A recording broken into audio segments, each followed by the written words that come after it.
My daughter lied about my health to steal my vacation and my money. She thought I was too old, too weak, too trusting to notice. But when you lie to a woman who keeps records of everything, every receipt, every word, you don't just lose her trust. You lose your paradise. And I made sure of that. The Michigan snow pressed against the kitchen window like a pale hand that refused to let go. Inside, Elaine Carter. 67 stirred her soup slowly, the steam softening the lines of her face, a small luxury of peace after decades of schedules and sacrifice. The phone rang. The special tone? Family? Trouble. She wiped her hands, half smiling. Hi, sweetheart. Mom, we have to cancel the Sonoma trip. Amber's voice cut through like a tax audit, cold, rushed, guilt-laced. Elaine froze, spoon midair. Cancel? Why, you and Derek. It's complicated. Maybe next year. A pause, the sound of Derek's muffled voice in the background. Then Amber's quick, nervous laugh, the same one she used at 7 when the cat mysteriously ended up soaking wet. Are you sure it's not money troubles? You know I can. No, Mom, please. It's fine. I just can't explain right now. Click. The line went dead. Elaine stood in the stillness, the clock ticking loud in her kitchen. Outside, the neighborhood looked like a postcard. Inside, the silence cut like paper. She sat down, eyes drifting to the open binder on her table, her color-coded itinerary. Big Sur Cliffs, vineyard picnics. The cozy inn she'd prepaid in her name. Every confirmation number underlined in red. Her chest tightened, not from heartbreak, but from something sharper suspicion. A voice in her head whispered, "They're lying." Elaine took a deep breath, closed the binder, and said softly to the empty room, "All right then, let's see what you're really up to." Elaine sat at her kitchen table, the steam from her soup now long gone cold. The binder lay open beside her laptop tabs in pastel colors, her handwriting neat and decisive. Big Sur, blue Sonoma, green flights, yellow. Every cell in her spreadsheet was a tiny promise she'd made to herself, a reward for surviving winter loneliness and the dull ache of retirement. She scrolled through the files like a detective reviewing evidence. Flight confirmation, Elaine Morrison Carter. Primary traveler. Rental car, Elaine's visa, ending in 4421. Hotel non-refundable unless canceled by the cardholder. She frowned. By the cardholder. That phrase sat heavy in her chest like a clue waiting to confess. Amber had always been careless with details, the kind of girl who'd plan weddings on Pinterest boards, but forget to book the venue. Elaine, the former librarian, had learned to organize her daughter's chaos into neat digital folders. Now, staring at those color-coded cells, she realized just how much power she'd quietly held all along. The clock hummed softly. Outside, snow fell like static, blurring the streetlights, painting the world in grayscale calm. But inside, the calm was gone. Elaine clicked through her email history, double-checking who each booking was addressed to. Every confirmation, every receipt, every itinerary all bore her name. Not Amber's, not Derek's. A small, cold smile curved her lips. If they wanted to cancel this trip, they couldn't have done it without me. She opened her notebook and began jotting down phone numbers, airline, hotel, tour companies, like a soldier preparing for battle. But this wasn't anger. It was order. She adjusted her reading glasses, whispering to herself with a librarian's calm precision. Rule number 1. Always know where the receipts are. Then she underlined the final column header in her spreadsheet, refund policy, and leaned back, eyes sharp as glass. Whatever game her daughter was playing, Elaine had just opened the rulebook. The next morning, the snow had melted into a thin crust of light on Elaine's porch rail. She was making coffee, the kind that filled her small kitchen with warmth and purpose. When the phone rang again, a number she didn't recognize. Hello, Elaine Carter. Oh, darling, this is Patricia Chen Patterson, Derek's mother. The name slid into Elaine's ear like a piece of ice. She'd met Patricia twice, both times at wedding events, where the woman's perfume arrived 5 seconds before she did. Good morning, Patricia, Elaine said carefully. I just wanted to thank you, Patricia, bubbled her tone sugared and smug. Derek told me how gracious you were about stepping aside from the California trip. It's so thoughtful of you to let me go in your place, especially with your health concerns. Elaine's heart stopped for a single beat. What your dizzy spells, dear, Patricia cooed. He said your doctor advised you not to fly. I told him how sensible that was at our age, better safe than sorry, right? Elaine set her coffee cup down with surgeon precision.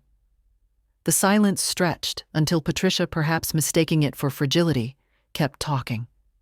The spa you booked sounds heavenly. Those Cliffview suites and that dinner at the restaurant carved into the rock. Oh, Derek really outdid himself. Each word landed like a tiny blade. Spa you booked. Dinner reservations. Your credit card. Inside Elaine's mind, the gears locked into place. So that was the story. A fake illness, a swapped guest list, and her own money paying for someone else's paradise. When she finally spoke, her voice was smooth as glass. I'm glad to hear everything's arranged. You must be excited. Oh, absolutely. Derek says it'll be the trip of a lifetime. I'm sure it will, Elaine said, smiling so softly that it almost sounded sincere. Could I just ask when Derek told you about my condition? A pause short, nervous. Why, just last week, I think. Why no reason? Elaine's tone didn't crack. Enjoy your vacation, Patricia. She hung up gently the way a surgeon would set down a scalpel after the first incision. Then she sat very still, listening to the refrigerator hum in the distance, her reflection trembling in the window pane. No tears, no outburst. Just the realization that her own child had written her out of her own plans. Outside, a gust of cold air rattled the bare tree branches like applause. Elaine picked up her notebook, drew a neat line across the page, and wrote 3 words in block capitals. It starts now. For a long time after the call ended, Elaine didn't move. The world outside her window glowed in that strange pale light that comes just before snow gives up and turns to rain. The neighborhood was quiet, too quiet, as if even the wind had paused to see what she'd do next. Her hands were steady on the coffee mug. That in itself told her something had shifted. Anger would have made her shake. Hurt would have made her cry. But this was clarity. She'd always prided herself on being methodical, on never raising her voice when logic could do the job instead. Years of cataloging books and balancing household budgets had trained her to handle chaos with checklists and calm. And now she could feel that same system awakening like an old library machine humming back to life. She walked to her desk, the one with the worn oak edge and the soft hum of her computer.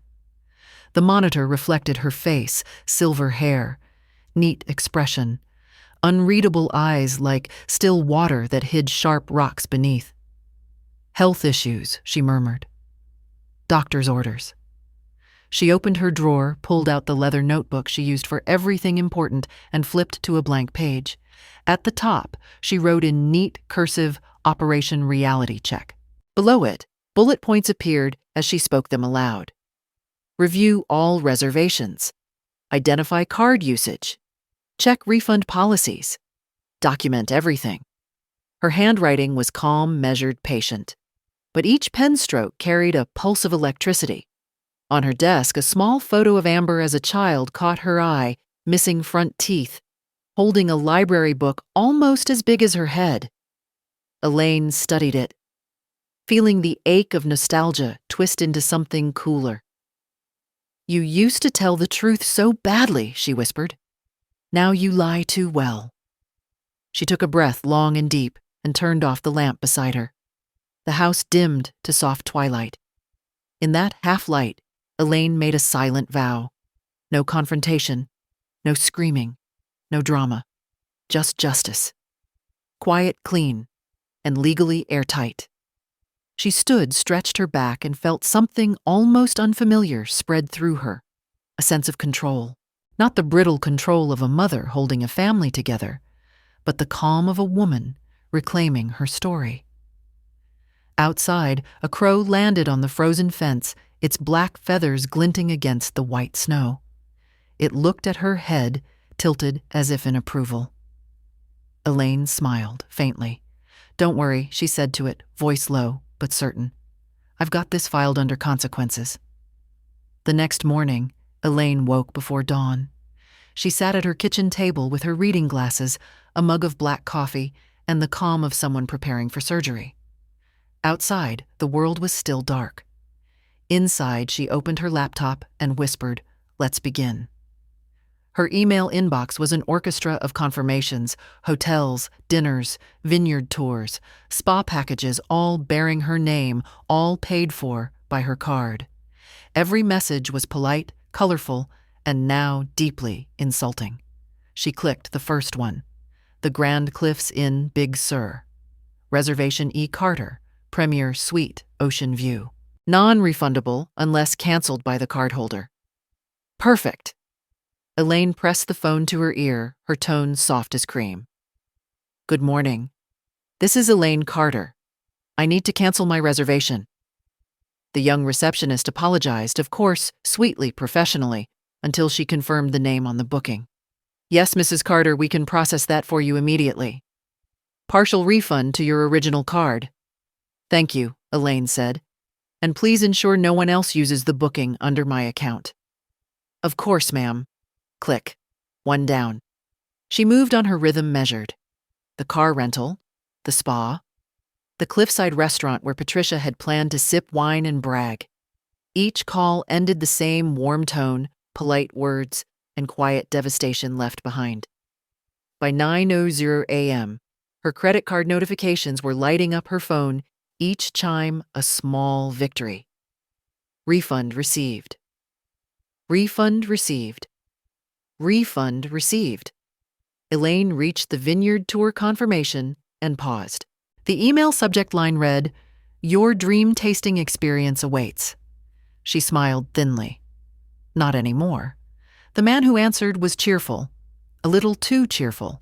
When he offered to reschedule her tasting for next season, she said, "No need. Dreams change." By noon, her dining room table looked like an evidence board, printed receipts, highlighted clauses, color-coded tabs. Every arrangement dismantled neatly, every trace of generosity reversed with surgical grace. The house smelled of paper and victory. Elaine leaned back, stretching her fingers. No shouting, no threats, just the clean cut of paper, the soft sound of justice done with a pen. She wrote in her notebook under Operation Reality Check, all reservations canceled. Refunds confirmed.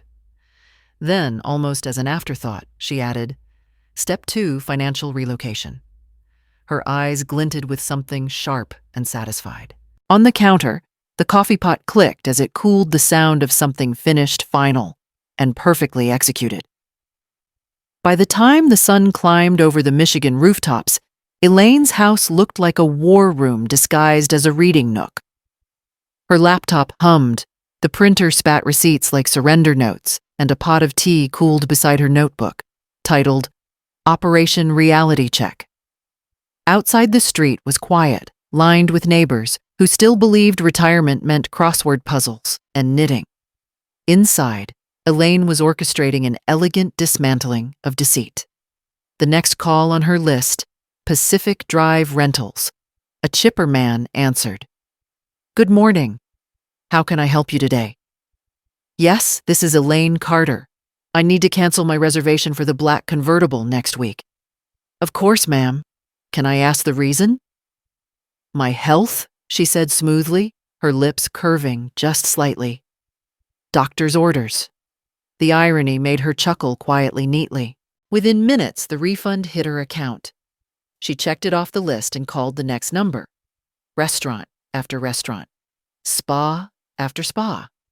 One by one, the dominoes tipped. She spoke with the politeness of a queen issuing pardons. Hello, yes. I'm afraid I'll need to release my table. I understand. Thank you. Just cancel under Carter. Please refund to the same card. Each sentence, a clean incision. Each polite tone, a blade. By noon, the trip's skeleton was gone. No hotel, no rental, no fine dining, no cliff view sunsets. Just a collection of polite emails confirming everything had been undone. She sat back and watched her inbox fill with words like, cancellation confirmed, refund processed. Thank you for notifying us. It felt almost meditative. Then she opened her notebook to Step 2 financial relocation and logged into her bank. The joint account shimmered on the screen, $47,000 built from pension deposits and quiet savings. The same account Amber occasionally dipped into for emergencies. Elaine hovered her cursor over the transfer funds button. To anyone else, it was a normal transaction.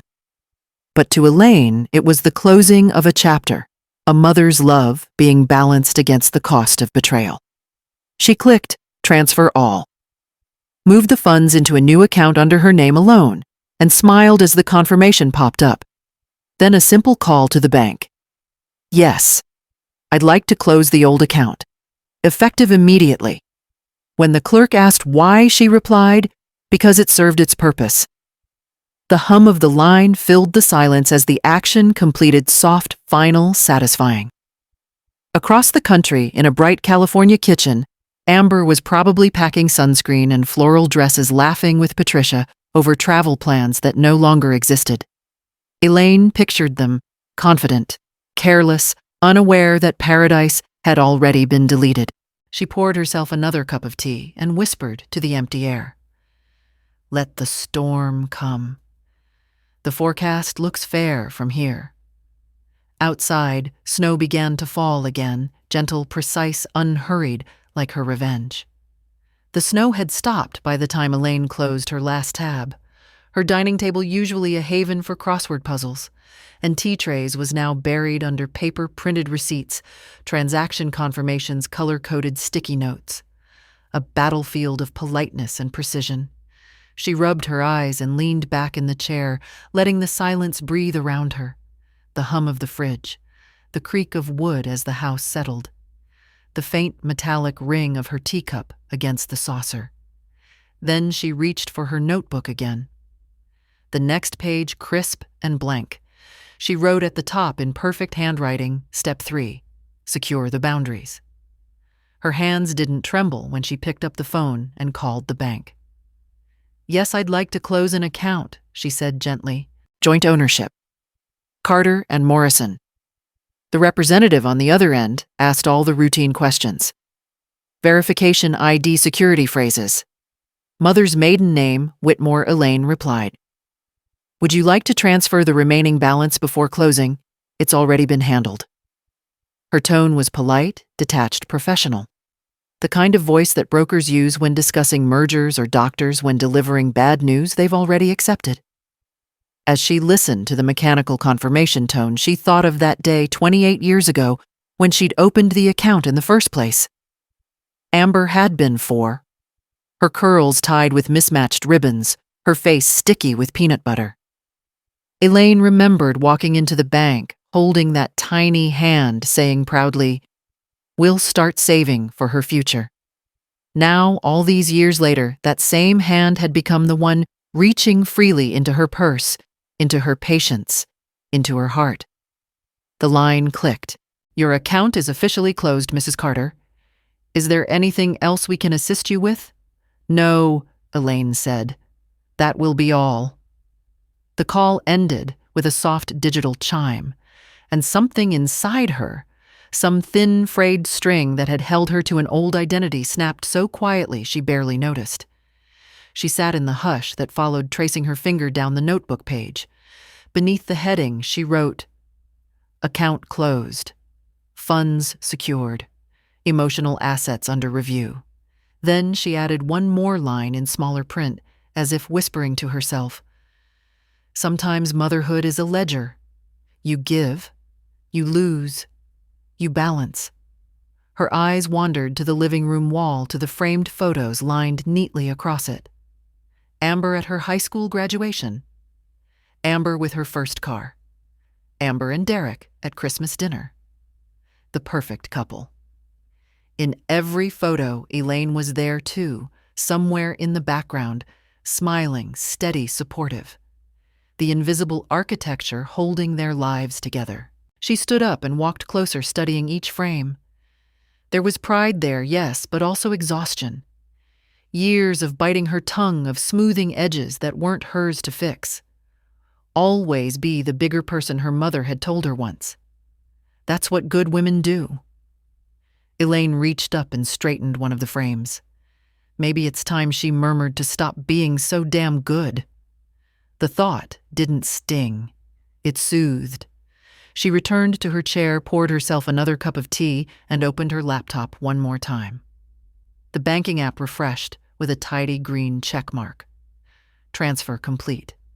Her lips curved faintly. Across the country, she imagined Amber and Derek laughing, maybe packing their bags, blissfully, unaware that every confirmation number, every card authorization, every safety net had been quietly folded back into her own hands. They'd built their little lie on her foundation, never realizing she'd designed the entire structure. Elaine sipped her tea and whispered, "You shouldn't lie to an archivist. We keep everything." On the final line of her notebook, she wrote 3 deliberate words in blue ink, just as filed. Then she closed it, exhaled, and looked out the window. Snowflakes drifted again in the faint afternoon light, slow-measured, symmetrical, like falling paper, like closure. The house was silent again, the kind of silence that doesn't ache anymore. It just is. Elaine stood by the window, mug in hand, watching the snow fade into a soft drizzle. Each drop caught the streetlight and vanished like tiny apologies too late to matter. Her desk was clean now. No receipts, no folders, no plans to fix anyone's chaos but her own. The binder that once held itineraries for 3 people had been tucked neatly back into its drawer, closed like a finished chapter. She opened her laptop one last time and drafted an email to the Grand Cliffs Inn. Dear Jessica, please confirm that all reservations under my name have been fully canceled, and no further guests will be authorized to check in. Best regards, Elaine Carter. Click. Sent. Her reflection shimmered on the dark laptop screen.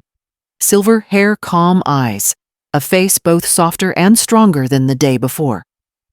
For the first time in months, she didn't feel tired. She felt ready. She poured herself a fresh cup of tea and sat in the quiet rhythm of her own heartbeat. No voices begging, no explanations rehearsed, no guilt gnawing at the corners. Just space. A small suitcase sat open by the hallway, half-packed with summer clothes that had waited patiently in her closet.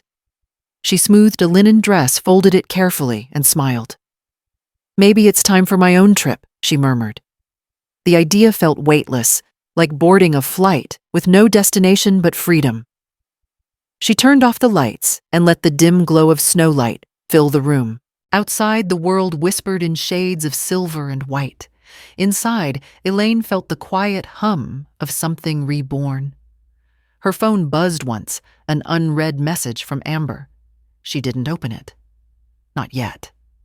Tonight belonged to silence. The Grand Cliffs Inn lobby gleamed under soft golden light-polished marble floors, reflecting the sea just beyond the glass doors. It was paradise, except for the sound of panic. Amber's heels clicked sharp against the tile as she approached the front desk, her voice strained. There must be a mistake. The reservation's under Elaine Carter, my mother. The young clerk typed quickly, frowning at the screen. I'm sorry, ma'am, but this reservation was canceled yesterday by the cardholder.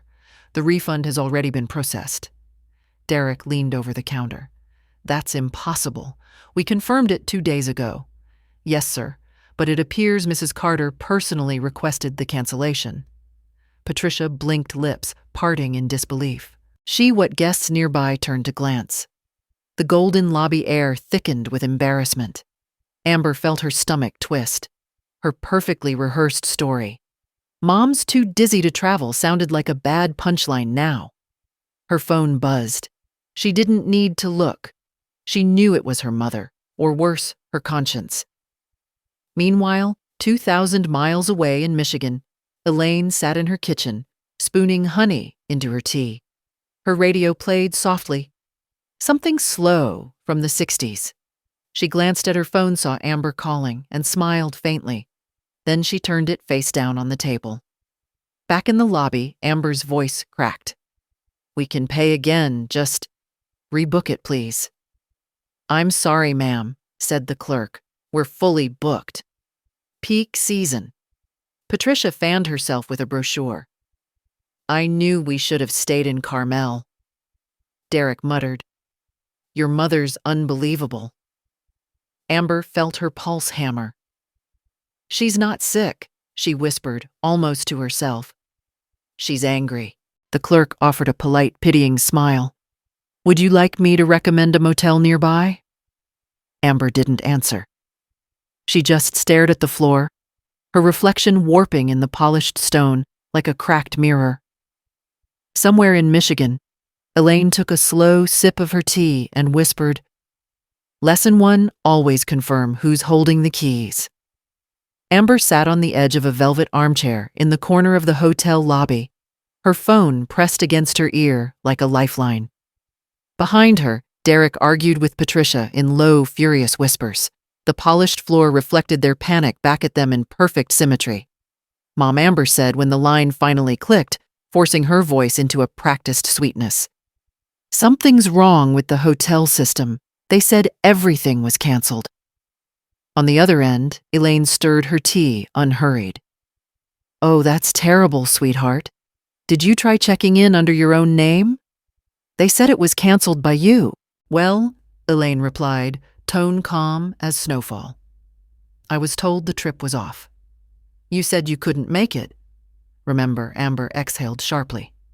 "We just changed plans a bit. We brought Derek's mom instead." Elaine cut in softly. "Yes, I heard. Patricia called to thank me. She mentioned my dizzy spells." The silence that followed was a full 15 seconds long. Long enough for Elaine to reach for her teacup. Long enough for Amber to feel the ground tilt.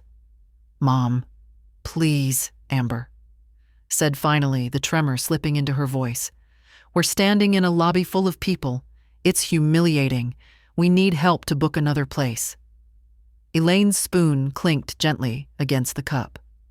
"Well, darling, I'm sure you and Derek budgeted for emergencies. Responsible adults usually do." "Mom." The sweetness cracked into panic. "It's $800 a night for the cheapest room. Everywhere else is booked. We just need to use the emergency account." Elaine smiled faintly. "Oh, the account. Yes, about that." Across the marble lobby, Derek was already trying his card at the counter again, shaking his head. Declined. "Try it again," he barked. Amber's heart dropped. "Mom, the card isn't working." "I'm sure it's just a technical glitch," Elaine said lightly. "Banks can be unreliable, you know." "Mom, please. What's going on? Did you close it?" "Amber." Elaine said softly.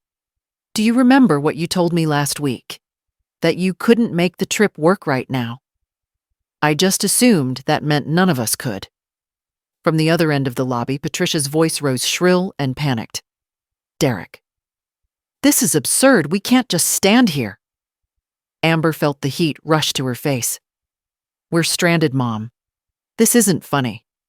"I agree," Elaine said gently. "It's a very serious lesson in economics. Spend what you earn and never steal from the investor." Amber's voice broke. "Mom, please. You don't understand." "Oh, I understand perfectly," Elaine said. "You lied, Amber. You used my money, my bookings, and my kindness to build a vacation I wasn't invited to." I think it's time you paid your own bills. Amber's breath caught. In the background, Derek hissed, "What did she say?" But Amber couldn't answer. The call was already ending. "Have a lovely evening," Elaine added, her voice honeyed and final. "Give my regards to Patricia. I hear she's very grateful for my spot." Then she hung up. In the Michigan kitchen, Elaine placed her phone face down beside her tea, the steam curling upward like applause. In California, Amber sat frozen on the marble floor, phone in hand, eyes unfocused. Around her, the lobby's golden light seemed suddenly cruel, like paradise mocking her from every reflection. The phone rang again before Elaine even finished her tea. It buzzed insistently across the kitchen table, rattling against the porcelain saucer like a nervous confession. She let it ring twice, then 3 times. On the 4th, she sighed and answered. "Mom," Amber's voice cracked, high-pitched and raw. "Please don't hang up, something's gone terribly wrong." Elaine leaned back, her tone light, almost conversational. "Oh, sweetheart, I can imagine. The hotel must have been such a disappointment. It's more than that. Everything's falling apart. The reservation, the car, the tours. None of it exists anymore." "That's strange," Elaine mused, glancing at her notebook where she'd neatly written, "All canceled. Refunds processed." Almost as if someone took care of it. Amber's breath caught on the other end. You did this?" Elaine smiled faintly. "I handled my business, darling. You just happened to be borrowing from it." There was a muffled sound, the chaos of voices. Derek's angry hiss, Patricia's sharp tone, cutting through the background. "Ask her," Patricia snapped. "She's your mother, not mine." "Mom, please," Amber begged. "We're stuck. The cheapest room is $800 a night, and everything's booked solid. We've tried everything." Elaine stood walking toward the window where snow was falling again, soft and relentless. "Oh, I'm sure it's a valuable learning experience." "Mom." She could hear the panic rising, the edge of tears. "You have no idea how humiliating this is," Amber choked out. "We're sitting in a lobby like idiots while the manager stares at us like we're scammers." Elaine stirred her tea gently. "I imagine that's uncomfortable." "Deception usually is once the lighting changes." Derek's voice cut in sharper. Now the polite facade, gone. "Mrs. Carter, you had no right to interfere. That money was supposed to be for emergencies." "Oh," Elaine replied, eyes cold as ice water. "I agree. And this is one mine." "Excuse me." "The emergency," she said softly, "is realizing I raised 2 adults who think lying to family and stealing their savings is acceptable behavior." Amber began to cry. Then real tears, messy and panicked. "Mom, we just wanted one perfect trip before the wedding. You could have come another time." "It wasn't like that." "It was exactly like that," Elaine said, her voice still even. "You replaced me. You rewrote the story to make it prettier, easier to explain. Mom's too dizzy to travel.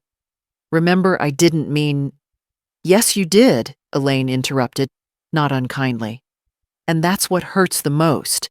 You meant it enough to tell someone else, enough to make it believable." There was a pause long enough for Amber to sob quietly, for Derek to mutter something about calling the bank, for Patricia to sigh dramatically in the background. Then, softer, Amber whispered, "Can you please send us something? Just enough for a few nights until we figure it out. We'll pay you back." Elaine smiled to herself, a small, private smile.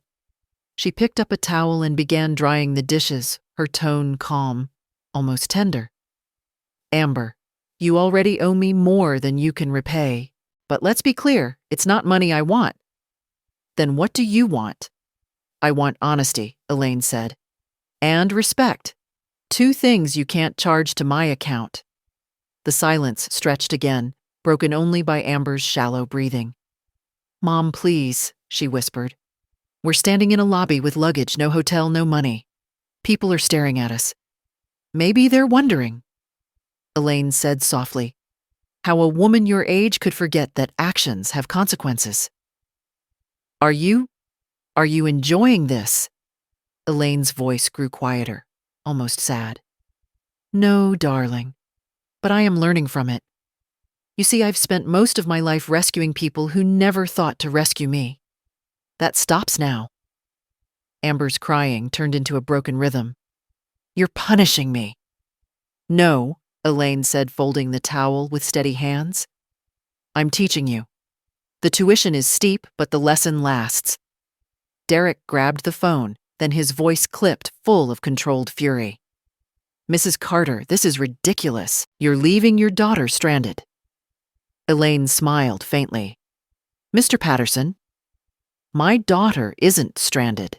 She's simply standing still, long enough to see where her choices took her. You'll regret this. I doubt it, Elaine said, but I imagine you will. She could almost picture it, the three of them surrounded by luggage designer clothes and hollow entitlement, while the ocean roared indifferently beyond the glass doors. Mom Amber whispered smaller now, the way she used to sound after getting caught lying about broken glass or missing change. Please, I'm sorry. Just help us this once. Elaine hesitated long enough for the audience to hold its breath. Then her tone softened, not in pity, but in peace. You'll figure it out, she said gently. That's what adults do. Mom, click.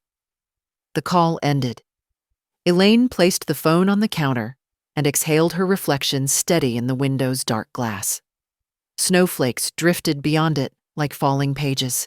She whispered to herself, not with anger, but with clarity. Lesson complete. Then she walked to the living room, turned on a jazz record, and began folding laundry as if nothing extraordinary had happened at all.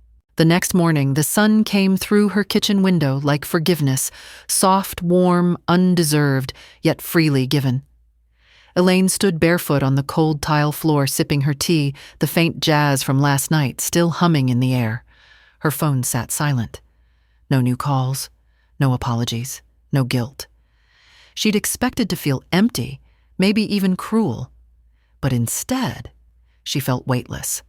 The kind of lightness that comes when you finally stop carrying everyone else's luggage. She opened her laptop, the glow reflecting in her silver hair, and typed Amalfi Coast solo travel packages. The images filled her screen cliffs of lemon-colored houses, the sea like glass sunlight, sharp enough to cut through memory. Her heart stirred, not the frantic thump of revenge, but the quiet pulse of something better. Freedom. 20 minutes later, she had a flight booked for Thursday. Detroit, Rome, Naples. From there, a car to the coast. Elaine smiled as she printed the itinerary, her name and hers alone. She packed slowly, savoring each fold of linen, each careful choice. The silk scarf Amber had given her years ago. Yes, she'd take that. Not as sentiment, but as symbol. Proof that she could bring the past without being buried by it. She paused at the mirror, adjusting her hair. The woman looking back wasn't the dutiful mother anymore. She was something rarer, a woman who had rewritten her own story. From the living room, the phone buzzed, once flashing amber. Elaine didn't even glance. She reached instead for her passport. I'll call when I land, she murmured to herself, then smiled. Or maybe I won't. Outside, the snow had finally melted, leaving the street glistening like a clean slate. Inside, Elaine zipped her suitcase shut, with one smooth pull, the sound of a page turning. The plane touched down in Naples beneath a wash of golden light. As Elaine stepped out, the Mediterranean air greeted her like an old friend, warm, fragrant, impossibly alive. It carried the scent of lemon salt, and something else she hadn't felt in years, possibility. The drive to Amalfi wound through cliffs and cobalt water. The sea shimmered like glass below, and for the first time in a long time, Elaine didn't think about anyone waiting for her on the other end. No daughter. No guilt. Just her own name on the hotel reservation. Elaine Carter, solo traveler. At check-in, the clerk smiled. Welcome, Senora Carter. You're in the top villa sea view. Private balcony. Private. The word felt delicious. She opened the terrace doors to sunlight that spilled across the marble floor like liquid gold.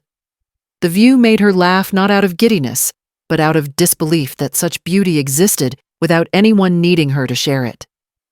She kicked off her shoes, walked barefoot to the balcony, and let the sea wind thread through her silver hair. Far below, the waves beat against the cliffs, steady, endless, unbothered. Elaine breathed deeply, tasting the salt on her lips. For years, her life had been filled with noise, phone calls, obligations, 1,000 invisible expectations. Now there was only the ocean, and the woman who'd finally learned to stop apologizing for her peace. She ordered espresso and lemon gelato from room service, then sat with her journal open. The first line, crisp and simple. Freedom is not revenge. It's silence. A knock on the door, a young porter delivering her tray, smiling shyly. Elaine thanked him, tipped well, and thought, I used to hand out kindness like currency. Now I give it because it's mine to give. The sun dipped lower, painting the cliffs in amber. Elaine lifted her cup to the horizon. To consequences, she whispered and drank to them all. The next morning, Elaine sat on her balcony, a linen robe wrapped around her shoulders, the Amalfi sun spilling over her journal. Below, the sea moved slow and certain, as if time itself had finally learned patience. Her phone face down on the table began to buzz. Once, twice, then again. The vibrations came in waves, relentless, like the tide. At first, she ignored it. Then curiosity, not guilt, made her turn it over. 23 new voicemails. She played the first. Mom, it's me. Please, we can't find a room. Just call me back. The second came fast, sharper. Mom, this is insane. You've made your point. Just send something, please. The third was quieter, the edge of exhaustion creeping in. Mom, I know we messed up. We just didn't think it through. Derek's furious. Patricia's blaming me. I'm so sorry. And then the last, just sobbing. Breathless, broken sobbing. Elaine closed her eyes. The sound no longer pierced her. It only echoed faint far like waves against distant rock. She turned off the phone and laid it beside her untouched breakfast. Then she took another sip of espresso, warm and dark, grounding her in the present. The waiter arrived to clear her table. All good. Signora perfect, she said softly. Smiling at the horizon, he nodded, not knowing he'd just witnessed something sacred, the quiet moment a woman stopped being a mother out of obligation and began simply being herself. Elaine wrote one final note in her journal.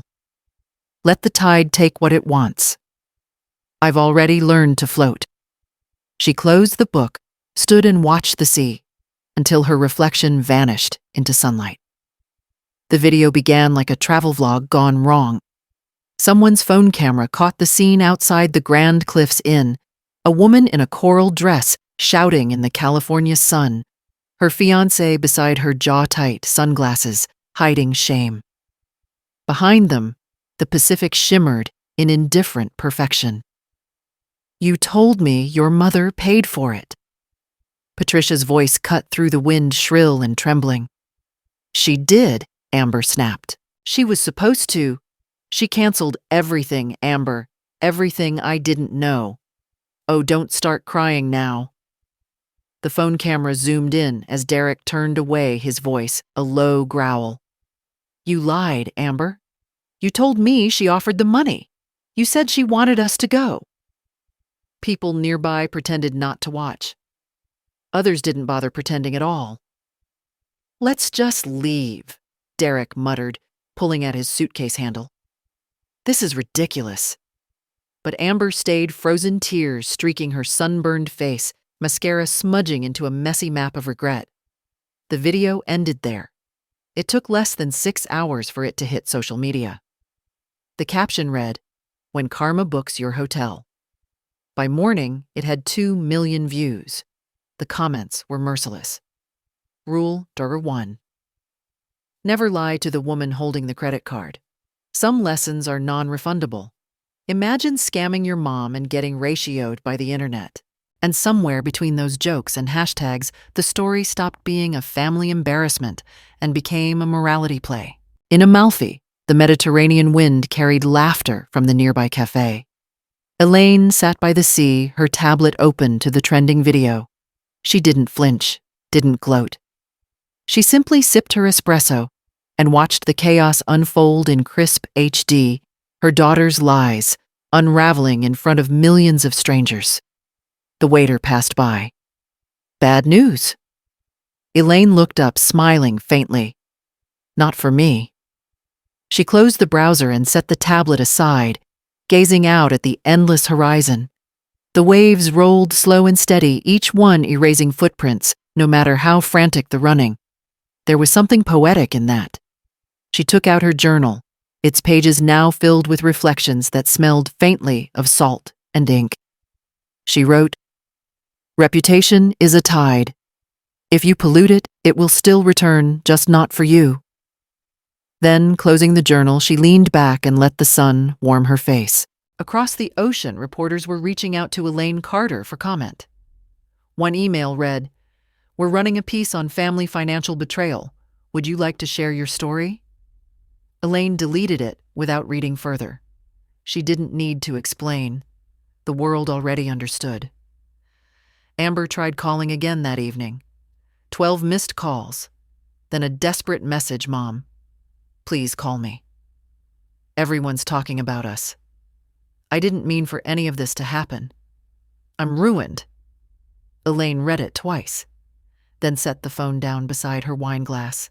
She thought about all the times she'd warned her daughter about shortcuts, the little white lies that snowball into avalanches. But Amber had always been too busy climbing the mountain of appearances to notice where the edge was. Now she'd found it.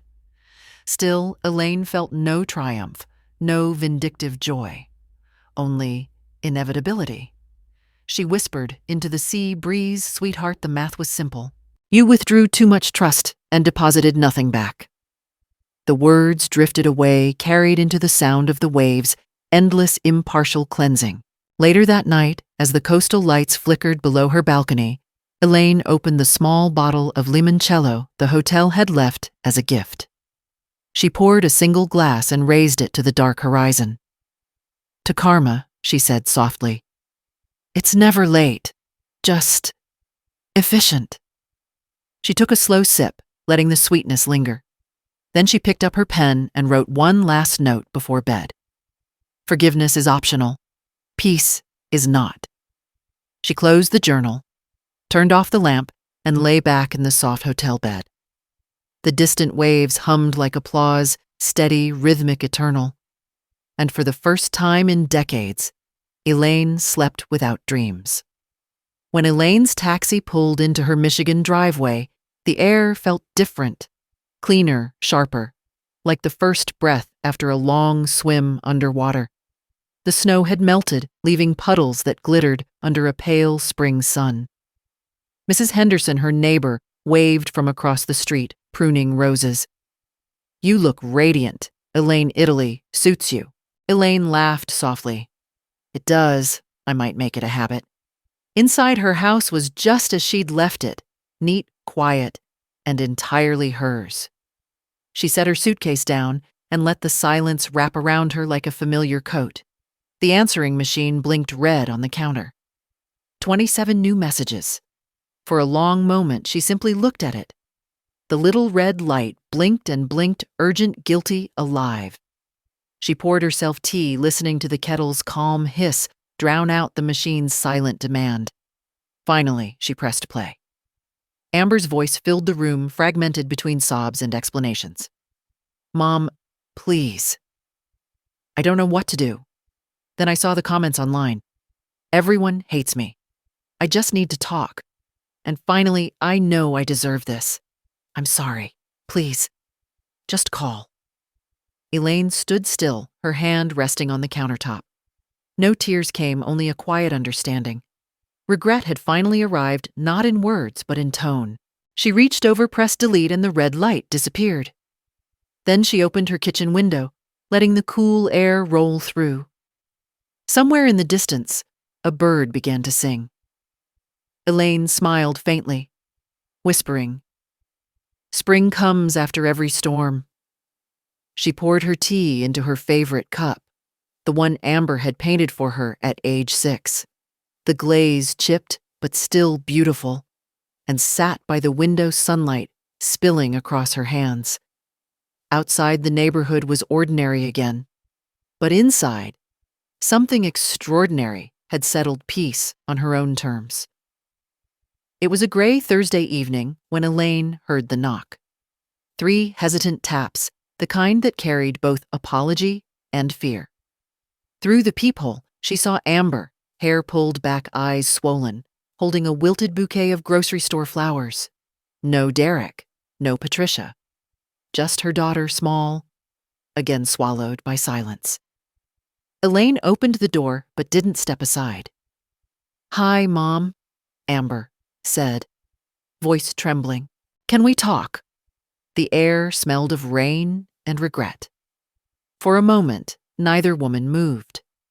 Then Elaine gave a slow nod and turned toward the living room. Amber followed, clutching the flowers like evidence.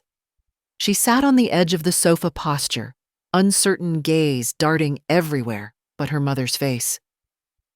"I wanted to say I'm sorry," she began, "for lying, for the trip, for everything."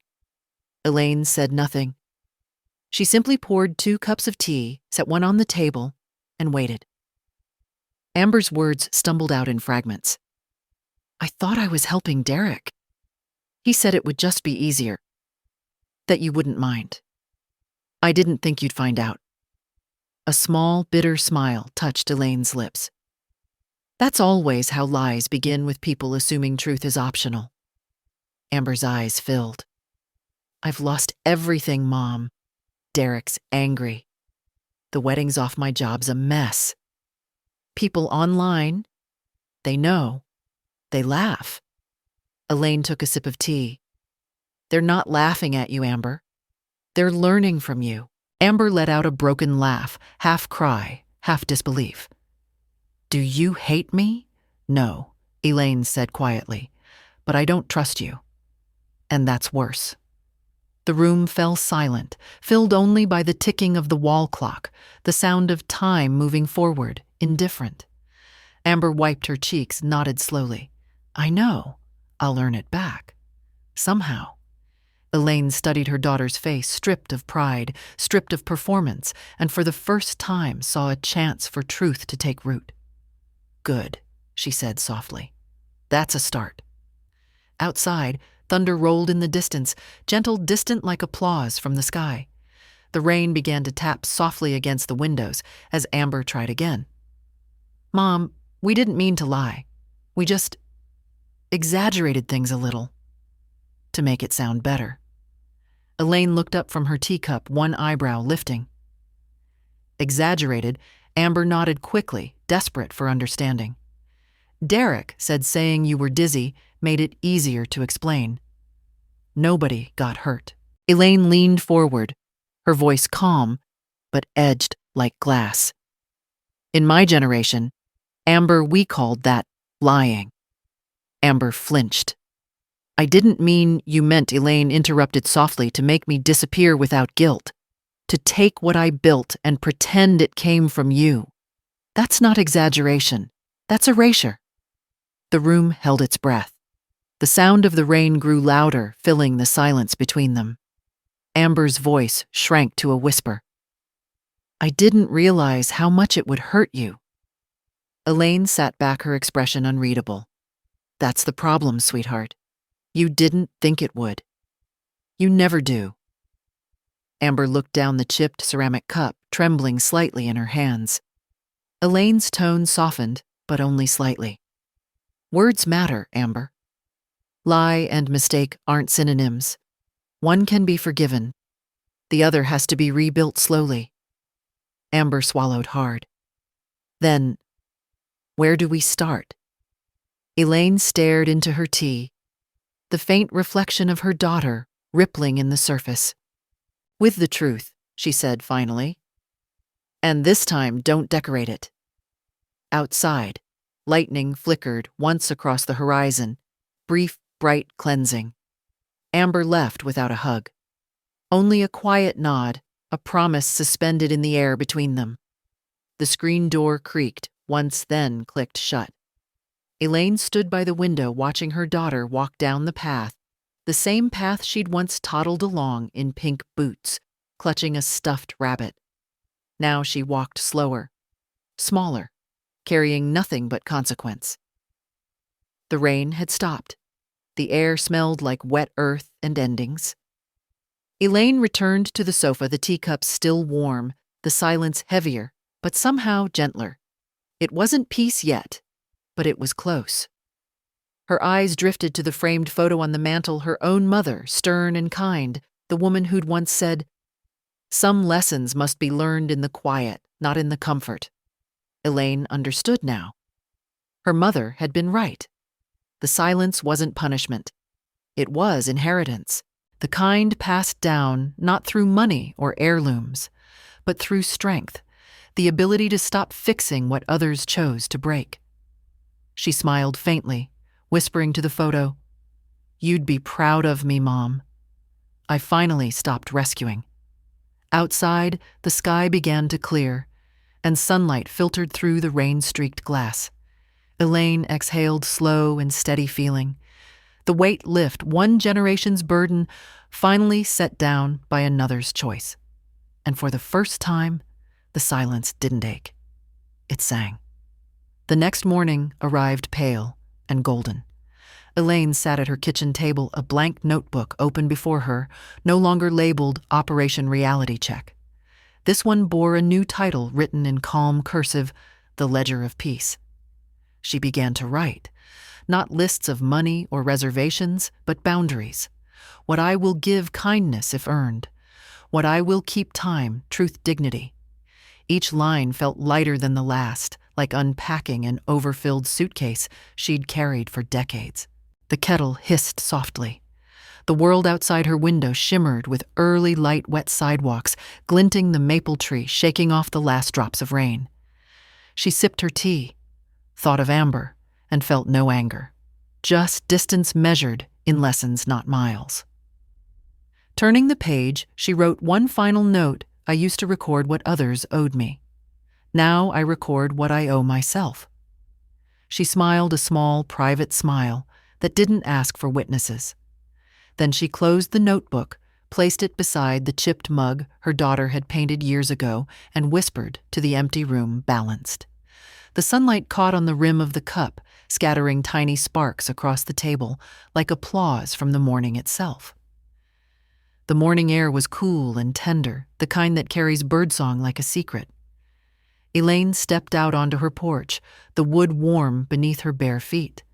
The world looked new, washed, simple, forgiving.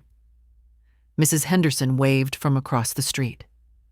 "Morning, Elaine. You're glowing again." Elaine smiled. "Feels good to be home." She walked down the path lined with dew-touched tulips, each petal opening toward the light. The street was alive with small sounds, a mail truck humming, children laughing somewhere down the block. Ordinary life, finally, enough. At the mailbox, she found a single letter, cream paper, neat handwriting. No return address, but she didn't need one. The signature was in the slant. Amber. Elaine didn't open it right away. She turned it in her hands, the edges soft, the paper light. Maybe it was apology. Maybe it was hope. Either way, it was progress. She tucked it into her coat pocket and looked up at the morning sky, endless blue, a clean page. For the first time in years, she didn't feel responsible for anyone's storm, but her own. She whispered half to herself, half to the wind. Some endings aren't revenge, they're repairs. Then she smiled the kind of smile that doesn't fade quickly, and began her walk, slow, steady, unburdened toward a day that belonged entirely to her. How did this story touch you? Tell us in the comments and rate it from 1 to 10. If it moved your heart, please like, share, and subscribe. Tap the so you won't miss our next emotional story. And before you go, click on the end screen to discover more powerful, heartwarming tales. Waiting just for you. See you in the next story.